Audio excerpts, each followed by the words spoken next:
ఏంటమ్మా స్పెషల్ ఈరోజు? మెంతికూర ఫ్రై. ఇదిగో ఏదో వేసామని పోపులు పప్పు. ఇదిగో అయిపోయింది. ఇదిగో ఎండుమిర్చి, ఎల్లుల్లిపాయలు, మిరపకాయలు, ఎల్లుల్లిపాయలు, కొంచెం జీలకర్ర. ఇదిగో జీలకర్ర వేగాయి కదా, ఇవి వేగిపోయి చూడు. ఉల్లిపాయలు. ఎందుకంటే మెంతికూర చేదు వస్తుంది. ఆ చేదు పోవాలి అంటే మనకి తినాలనుకుంటే మనం ఇలా చేసుకోవాలి. చేదు పోద్ది. టమాటా, ఉల్లిపాయ వేసి వేపుకుంటే ఆ చేదంతా మనకు పోదు. ఉల్లిపాయలు అవన్నీ వేగాయి కదా, ఇంకో టమాటా. చాలా బాగుంటుంది చూస్తాం మెంతికూర. ఇలాగా పప్పులో వేసుకున్న కన్నా ఇలా వేసుకుంటే బాగుంటుంది. పాలకూరలో టమాటా వేయకూడదు, కానీ మెంతికూరలో టమాటా వేసుకోవచ్చు, బాగుంటుంది. మగ్గపోయినా పర్వాలేదు, ఆకుకూరలో మనకు మగ్గుతుంది.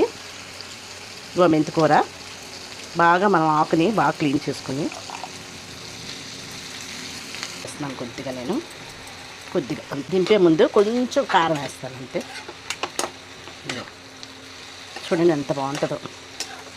మెంతికూర చిన్న చిరిచేది ఉంటుందండి మెంతులు. దానివల్ల మనం ఇలా వేపుకున్నాం అనుకోండి చాలా బాగుంటుంది. టేస్ట్ ఎంత బాగుంటుందో అలా వేపుకుంటే. చాలామందికి అలా టమాటాతో నచ్చేస్తుందండి. నేను మాత్రం కొంచెం పాలు పోసుకున్నాను, ఎందుకంటే పాలు పోస్తే అదొక తీపి వస్తుంది మనకి, పిల్లలకు నచ్చుతుందని నేను వేసాను కొంచెం పాలు. కొంచెమే చూడండి, అలా చూడండి మెంతికూర టేస్ట్ ఎలా ఉంటుందో.